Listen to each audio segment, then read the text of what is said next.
Manolo TV, agero ni rio maber kumora mora maintiere, eno dichieng machielo kendo mochako tudre kaendi.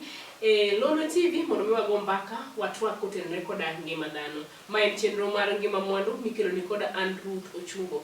Odiochieng ma kawuono wadhi go mbaka kotenre koda arita monego bed ni imiyo miyono mayach ka entiere e osiptal.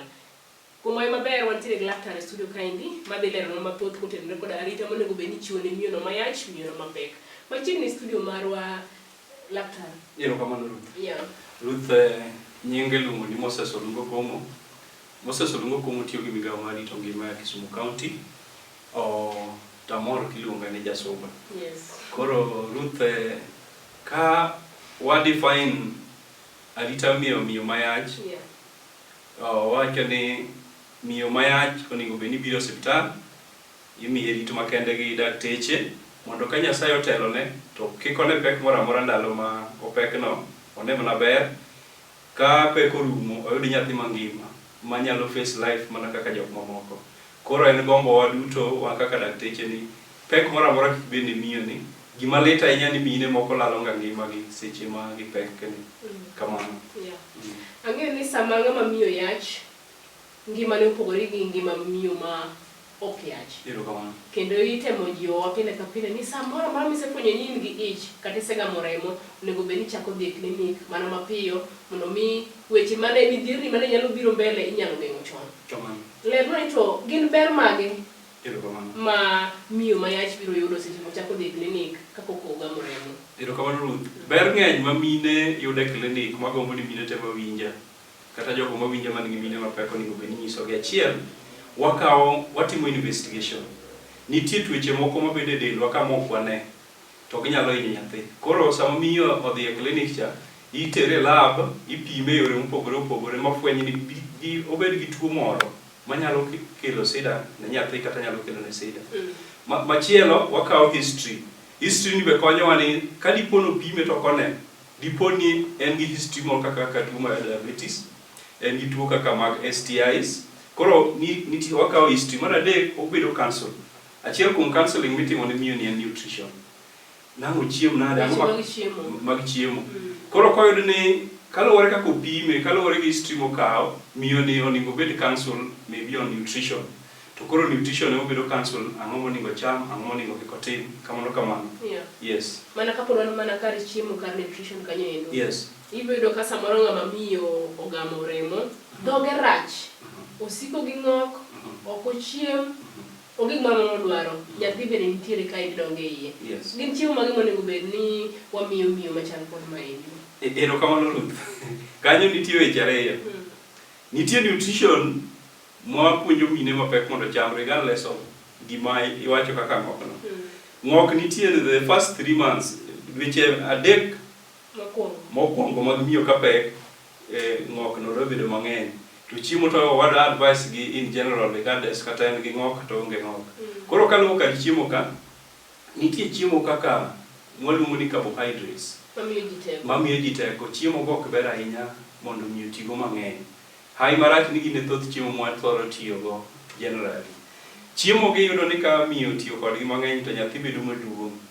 Gombo wan nyathi owuok kama chua to koduong' ahinya. Nyathi ka duong' ahinya kelo sida mochimo no chieng' machielo, topic machielo.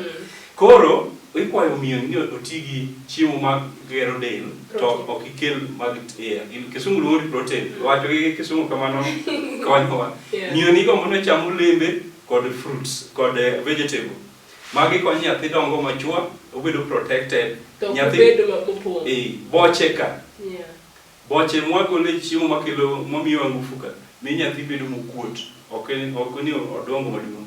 En samoro jikona na nyathi ko owuok ka opugno, samoro bedo mor jopiny.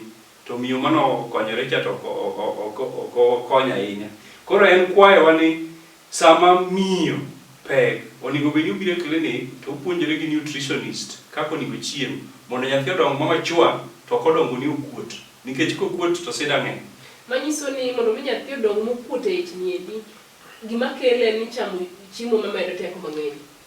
Mapano kwa luongo nyingi be nyalo konyo nikech ji dhi chando ji to mage. Lerane ni gin chiemo mage. Sukari ok ber tiyogo mang'eny ka miyo pek. chiemo mora moting'o sukari ok onego bed miyo tiyogo mang'eny. Kopo oruonga nyuka to okete sukari, tibono ka miyo ni nyathi dongo piyo. Pes range modonge yudo ka ng'eny. Mo mwatedogo cha ok ber, miyo nyathi ni dongo maduong' ok mapiyo. To wadwa wachamo chiemo mag proteins, chiemo kaka rech, chiemo magero del. Wadwaro ni miyo ni chiyo tigi olembe kod vegetables. Ma konyo nyathini dongo machua, odongo gi body cells but not for a lot of fats.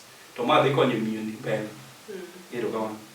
Manyiso ni ka in ng'ama miyo maneno Lolwe TV sani endi, samoro iyach koka ichakore ne ni chamo chiemo go eko magero del, to mago mamedo teko kik ikaw mang'eny ahinya mana ka laktar wacho. Daktari koro dhi mbele. Erokamano. Wang'e miyo mayach, iwacho ga ni miyo mayach ng'aw. Yes. Seche moko tuore mang'eny mowacho ni kaka sani koro wiya bara ni wakaw yath amuony. Gihero ga muonyo painkiller ne odok ne wich bar chien. Rach mage ma yedhe gi nyalo kelo miyo mayach. Ruth, iparo na gimoro kanyo madwoko gi penjo ni no te. Wakaw ni miyo ma pek ok onego ti gi yath moro amora. Miyo ka Nyasaye nyalo telo ni ifwenyo ni pek, sama pek no onego bed ni biro e klinik. Biro e klinik wadhi puonji gik monego bed ni timo, gik monego bed ni kik itim. Nyathi en tong', to gima chalo yath nyalo interfere kode.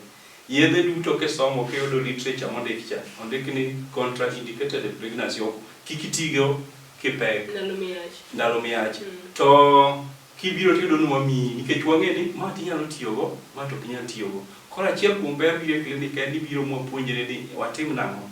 Ka dipo ni winjo malaria moro, biro to wapuonjre watim nang'o. Ber ni sama watimo investigations cha, wabo yudo tuoche ma in go to wathiedho, wabo yudo tuoche ma in go mwatimo ne counseling. Koro akwayo kama, wi wadek wil moko wacho ma Ruth. Klinik mokwongo kaber miyo onego bi kapok dweche 3 kokalo. In fact kaber onego dhi seche mofwenyogo, nikech tuo moro amora manyalo miyo nyathi wuok oko kong'ol inyalo mana geng'e kapok ochopo dweche 3. Koro ka miyo minewa samoro biro e klinik ka koro ng'ato ong'e ni opek e gweng'. En ni mondo kik ne ni omor, nitie kaka wabedo brought up gi culture wa. Miyo pek, ji te ong'e no pek, to wach klinik ji ok dwa wuoye ni mano mor ahinya. Tapane ok en mor, en koso ng'eyo. Kaluwore an kaka daktari, nyathi mama ni wuok oko kong'ol, oonge bade, any part of the body nigi kasoro. Gino notimore the first 3 months mane miyo ni o conceive. To gigi nyalo geng' mana before the 3 months is over. Miyo madhi e klinik bang' 3 months nitie gimo miss maduong' ma an kaka daktari. The first 3 months ka were very vital, very important, moloyo kata dweche modong' nikech thoth ji dhi e klinik ni ong'i ka nyathi onindo maber, kata onindo marach, be yweyo, to be an gi remo. Mage gik mathoro terogi. To an gima duong' miyo ni gimomiyo ng'ata daktari moro amora deng' mor ka nyathi owuok to ngima.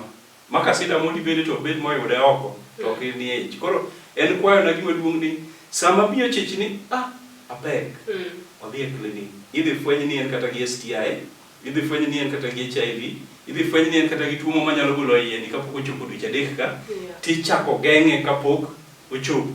To ka miyo rito ni en odadhi ka en dweche 5 ka ji koro oseng'eyo. Apano miss gima duong', ma gimo dhi gen maduong' ma kata kopenjore ang'o mayude e klinik to samoro onge. Nikech nyathi to kaka nonindo ka wiye ong'eyo piny cha pod ong'iyo to ema giyudo ka piny. En mani kodhi wuok, sama yudo ka dhoge ka obarore, sama yudo ka en nyathi maonge bade, aseno nyathi maonge wiye. Pat wang'e ni ema Nyasaye owene. Mano preparo ni ang'o manokelo kalata. Miyo ni ne nigi syphilis. Nyithinde osebedo ka wuok.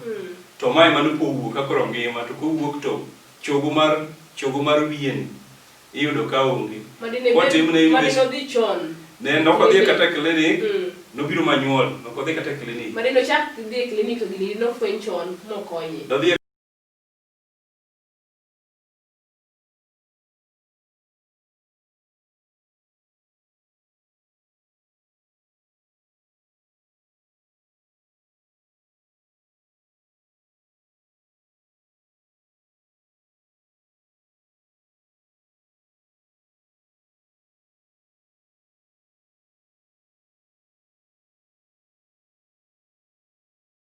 20 years ago. To seche ma koro in e clinic to samo gima nyisi ni kode onge.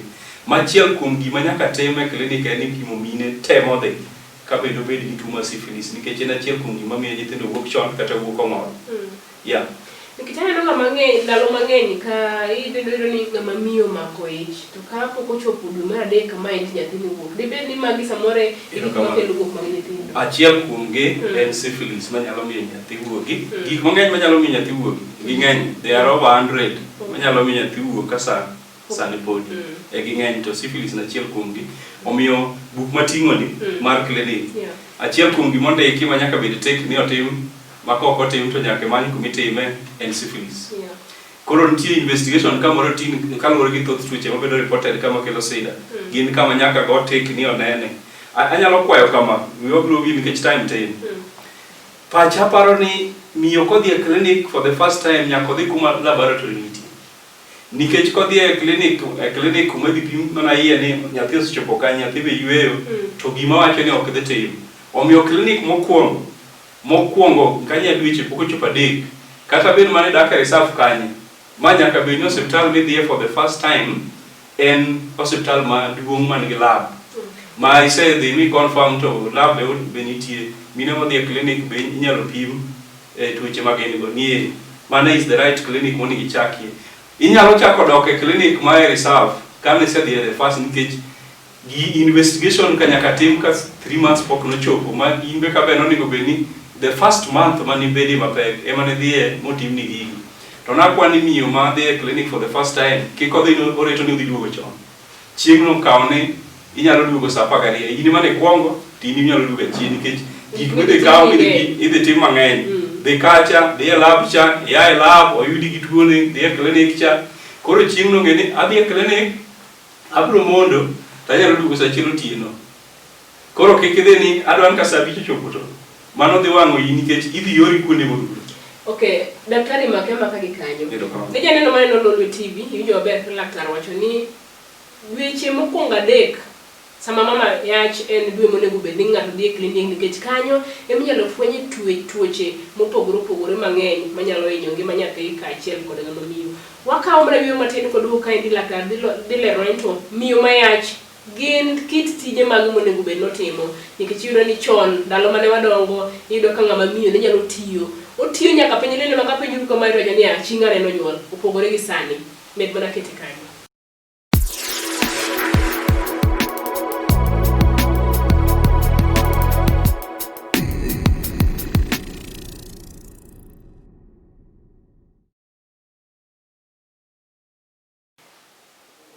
Kendo machiegni e chenro ni endi mar ngima mwandu ma en chenro magoyo mbaka motenore koda ngima mar dhano ngima mar oganda mana kana we chien ka chande kane wawuoye wach niendi mar arita moimiyo mama no mayach seche go eko mapok onyuol.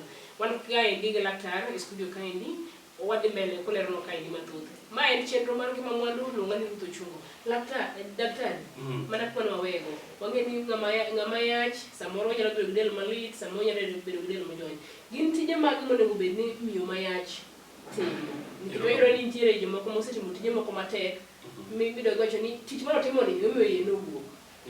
Yeah. Mana kaka isewacho Ruth, ng'ama miyo mapek ok onego tim tije mapek nikech tije mamiyo adundo gwecho matek nyalo miyo gimoluongo ni placenta abruption. Biero nyalo pudhore mawuog oko. Biero nyalo muoch. Biero nyalo wuok, nyalo pudhore. Biero moke koro ofuko mar mingi. To kitimo tich mamiyo adundo gwecho matek to force nyalo miyo gino wuok. Mar ariyo, movement mang'eny ka nyalo interfere gi placenta chama wuok. To ok wacho ni miyo mapek koro onindalindo. Exercise is very important. Exercise is very important. Yes. En mane timo tich kaka dhi pur, tingo kata kitingo pi, tingo ndoo maduong' ma adundo gwecho matek. Tijego ok odwa tich ma iwinjo ne pek. Ji opogore gi uwezo. Nitie miyo ma bet tek, nitie miyo ma yom. Koro in ming'e ni ma to bet pek, giyudo ka adundo gwecho matek, i strain. Tich ma mama strain nyalo interfere gi biero, to biero nyalo wuok, to kowuok tikelo sida. To idwa ni tim exercise mondo remo ringe dendi te, mondo chafu mane remo maricho wuogi.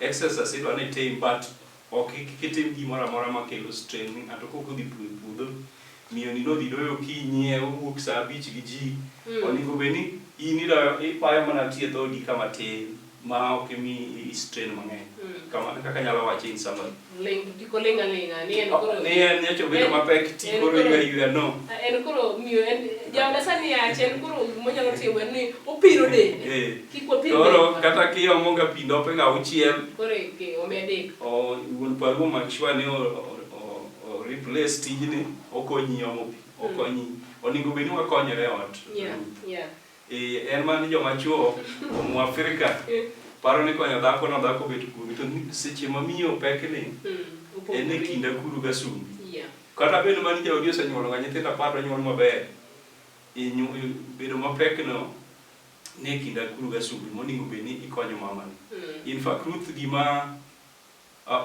kik wiya wil mokawacho ka nitie gima buogo dakteche mabuogo maber en tho miyo mane pek ni pek emomiyo tho gino buogo ji mine ka kowinji ni miyo moro tho tinana ka ji ochung' kao seconds kapod gikia what to say next iwinjo ka gino litwa saidi gima noka ti dhano dhilgo kitiye ward en tho dhano man nobiro ni tuo ino ka ji okao no moto kowinjo ni miyo moro tho e maternity tino ka ji buok ma they don't know what to say next en gima lich nikech wakao ngani ng'ato tho samone en chenro mar Nyasaye gimo kwa par ni chenro mar Nyasaye ka Nyasaye noseng'e ni miyo ne dhi tho tamo miyo no wewe bedo mapek buogowa wano ka tho miyo mapek okel chenro Nyasaye bedo malit buogo ji seriously yudo ka owe nyithindo moko ma pod tindo koro gima lit ni doko bedo mapek doko tho gino bet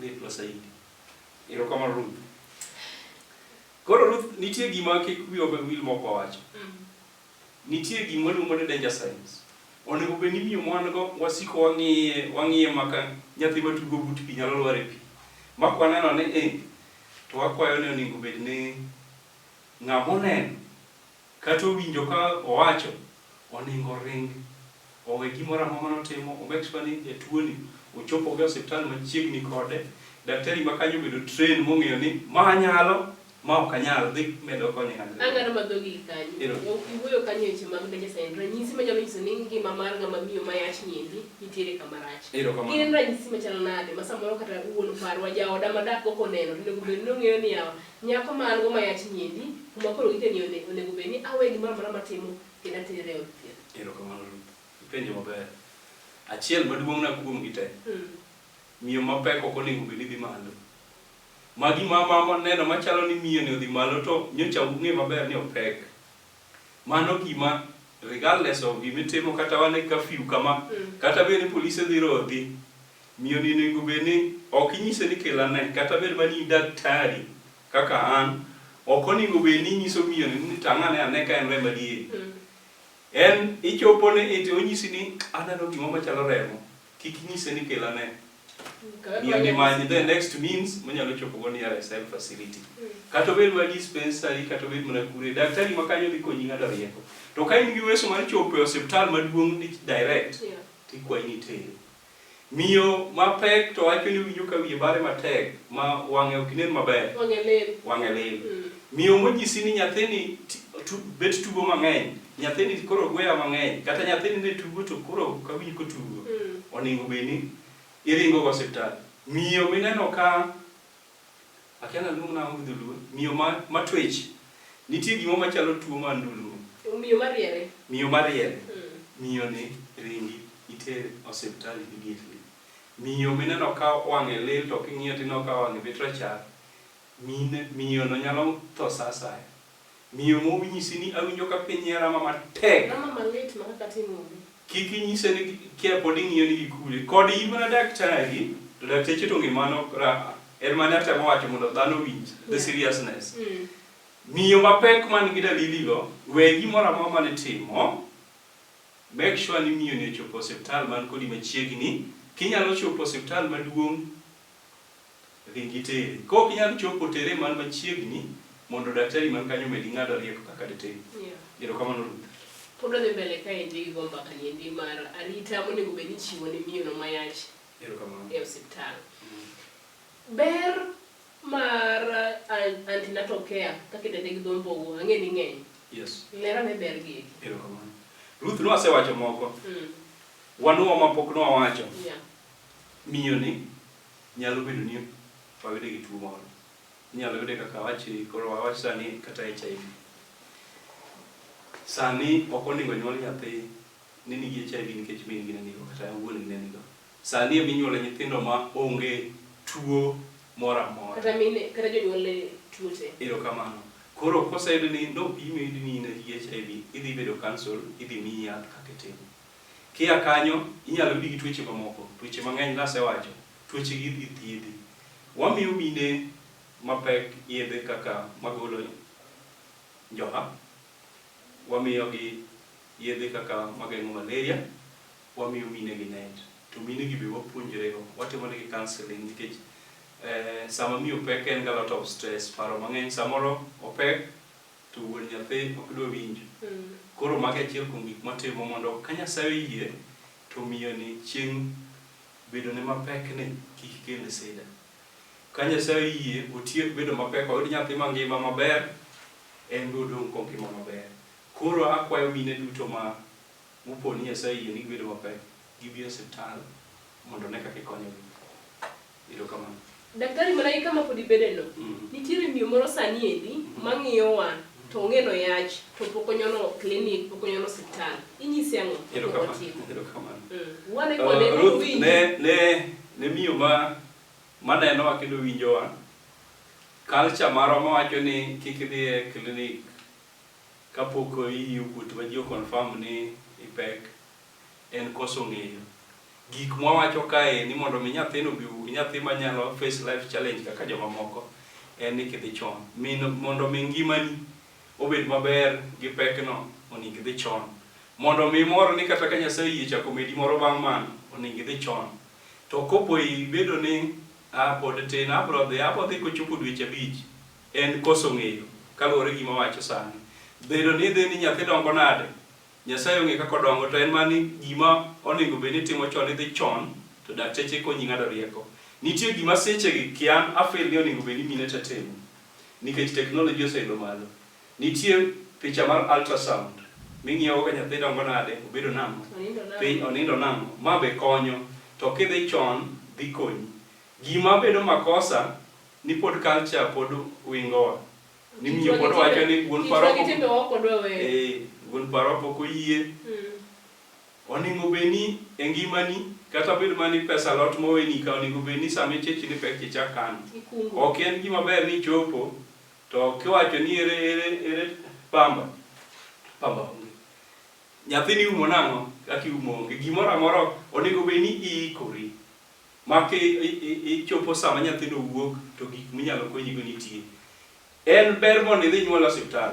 To Nyasaye ong'eyo ni samoro ni chopo osiptal or kichopo. Onego beni nitie bag moro miketo manitie gik ma kopo kata koni ging'eyo ka ang' nachopi to ng'ada konyi nyalo yudo. To magi duto wapuonje klinik kocha. Omiyo akwayo miyo manena, jogo manena man gi mine kod nyuol ni kaber sami ichich ni anta paro ni apek, tiwa nyalo chich within 2 weeks. En moro na maduong' kaneno miyo mobiro ka dwe pok orumo ni daktari abiro e klinik to kwang'iyo to aneno ka iye dwe malo mara. En moro ni miyo ni ong'eyo gima obiro timo. Obiro mondo tim ne investigation ong'i ka tuo moro nitie dende mondo chak geng' chon. To ne mine machon odwa ni dhi ka koro ing'iyo ni nyathino ong'iya ne ka wiye ong'iyo piny kuso ni ndarigwa. Gin gima lit ni sama onyalo dhi ang'i. To yeng'ono ok rach. Idhi kony ngimani. Yeng'ono ok rach. To kana en gima inyalo geng' to de ber ndi. Mine moko nitie ma onyuol ga tiang', inyuol tiang'. Koro tamore dhi e klinik kada teme ne wang' ni gi dala. En koso ng'eyo inyalo hinyori. Omiyo akwayo in brief ni mine duto, jogo duto man gi jok mapod nyuolo be ni en watni nade. Kinono kopek penje ni be dhi e klinik. Tang'o omiyo pok idhi. Yo ma dipo ni pek ok one pek mar dhi e klinik, gima kelo ne pek no konye ng'ado rieko. Ka en fare mar chopo nikech gigi wachiwo free. Buk mating'e lweta ni chiwo nono kendo ndike not for sale. Klinik en mana cost mar dhi gi duogo. En mana dhi gi duogo. Daktari, aneno koro sama wawang'. Lakini kama ni mondo wache wachni kapok owuok. Ang'o ma dai kon ng'ama dichuo ma osechiwo ich kendo ngene min ode pek. To ok ochune obed ni odwar mama ni dwaro fea madhi kama ne klinik ma en ma ok ochune en tek niya en kanye ni osechiwo ich. Wane kode. Bedo kamano. Ne bedo ni miyo pek to ok ochuni en achiel kuom koso ng'eyo. To onge ng'ama dwano luonge ni okoso ng'eyo. Ikri ni gima nitie no kata owuok gi ndalo auchiel odhi cost gimoro. Onego bed ni nitie kaka ikano matin kata bed mani wachiwo free services osiptal nitie kaka ikonyo matin nikech samoro iwinjo ni mama ni kok nyal wuotho. Nyaka ibed ni nitie kaka ikeno matin i make sure ni nyalo konyo mama ni kata ka transport kende kata ka moko weso mag dhano pogore. Onego bed ni in be ikonyo mama ni penj be ne dhi e klinik. O samoro ji neno ni mago gik ma ng'a dichuo onego tim. Tapa ni en very important nikech an ga dieri e ngima na duto. Ni ng'ama min ode onindo. Piny lokore ne ataro. Mondo duog mobed dhano maber. Omany miyo machielo moyude makoro gidag ma gidhi maber. Iyudo ka odong' koywago jaode mokwongo cha the whole of his life. To mondo mi ochak oyud moro be luwore ni miyo no nindo karang'o. Samo weyi gi jok moko ariyo adek. Miyo mobiro machielo cha. Samo ok idwa jogi. Koro idak e ngima mar stress throughout. Koro ma Nyasaye omiyi ma ineno no. Rite kata kuwinjru rite saidi mondo Nyasaye otelne.